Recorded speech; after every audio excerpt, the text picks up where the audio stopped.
It's Southeast Asia's first elections since the pandemic began. Singapore is voting for general elections today. Polling began early in the morning today at about 1,100 polling stations with strict safety measures in place. Unlike most elections elsewhere, a general election in Singapore is not about choosing between different political parties vying to form the government. It's the ruling People's Action Party asking Singaporeans for a strong mandate to lead the country into the post-pandemic world. Prime Minister Lee Hsien Loong's People's Action Party has never lost an election since Singapore's independence in 1965. It is expected to win another 5-year term comfortably.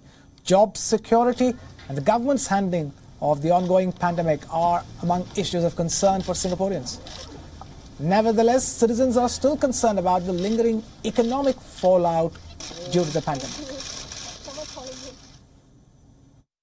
I'm a soon-to-be final year student, so I think me and my friends, one of our top concerns are employment opportunities. We are worried that we won't be able to land a proper job after graduation or even before graduation.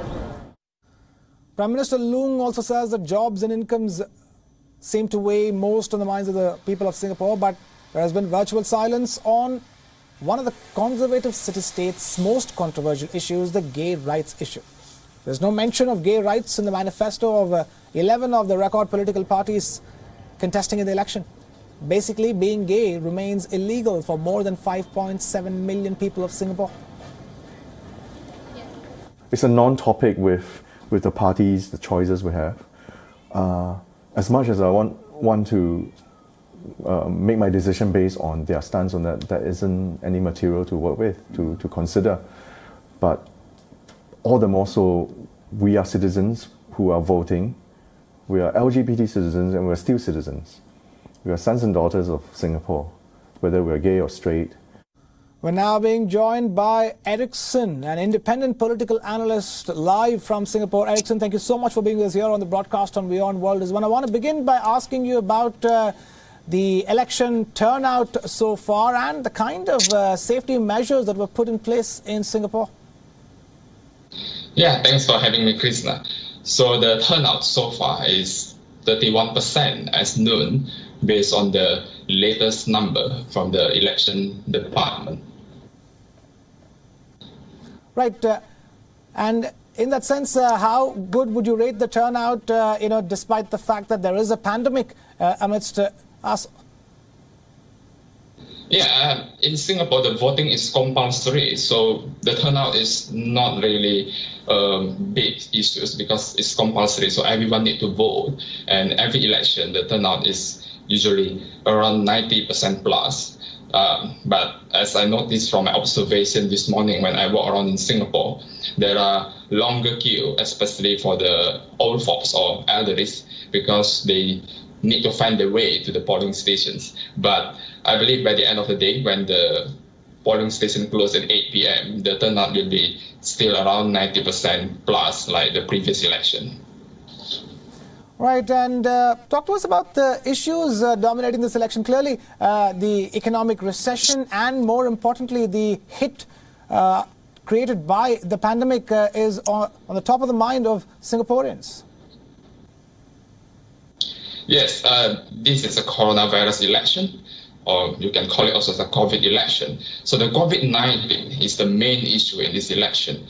For the government, the ruling People's Action Party, they have told the Singaporeans or the voters that they have done the best by giving them a huge economic bailout, one of the largest in the Singapore history, and also prepare the Singaporeans for the job assistance scheme for the Singaporeans who got retrenched because of the economic crisis, because of the coronavirus. So for the ruling People's Action Party, the Prime Minister Lee Hsien Loong, who is also the Secretary General of the party, has asked for the very strong mandate from Singaporeans to face and solve the economic and social crisis because of the coronavirus. But for the oppositions, there are 10 oppositions contesting in this election. They have accused government of mishandling this COVID-19 crisis, especially for the case of the foreign workers in the dormitory. that's dominated by the Bangladeshi and Indians, and they believe that there is a need for more alternative voices. There is a need for more oppositions in the parliament to monitor, to be a check and balance for the PAP policies, so the mishandling will not be repeated again in the future.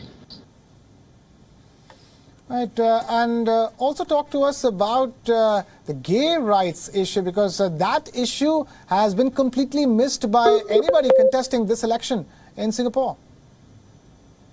Yeah, as we know, Singapore is still a very conservative society. There are still many old folks or the elderly who believe in the traditional Asian values. And in this election, I think voters, the Singaporean voters, care more about bread and butter issues, about their jobs, about their economic future, about the living costs, because gay rights is not a main thing for them, especially if they come from the category of the 40s or 50 years old voters and above. But it doesn't mean that there is no conversation about the gay rights in Singapore. There are conversations about them, especially among the millennial voters. But still, it is not a big thing. It's not a factor for the voters to decide, because as we know that there is no political parties which have a very clear manifesto on this issue, on the gay rights issue. Basically, in Singapore, it is a don't ask, don't tell. You are fine to do your activity as a gay, whether it is outside or whether it's inside your house, but you don't push it too far because the country is not ready for a change. And there is also pressure from the traditional religious group. So I believe eventually it will be the topic of the election. But not now, maybe not even in the next 5 years, but it will be a topic of election, but it's just not for this election. Right, now let's talk about the Indian representation in the Singapore Parliament. Talk to us about the role that they play, be it in the ruling party or in the opposition. There are 10 members of Parliament who are Indians in the Singapore Parliament. 9 of them from the PAP, the ruling party, and 1 is from the Workers' Party, the opposition. They are all very senior figures, very senior politicians. For the PAP, one of the most senior Indian politicians are Senior Minister Tharman Shanmugaratnam, who is very well respected in Singapore. Other than that, you also have Law Minister K. Shanmugam, Foreign Affairs Minister Vivian Balakrishnan, and Senior Minister of State Dr. Janil Puthucheary. While for the opposition, the leader of the opposition is the Indians, Singaporean Indians, Mr. Pritam Singh, who was elected 2 years ago as the leader of the opposition. So for this time, the PAP, they did not have a new Indian candidates, but it does not mean the Indians are not important. I mean, because the current ones that have been in the parliament, they are really holding a very, very senior portfolio, very important portfolio.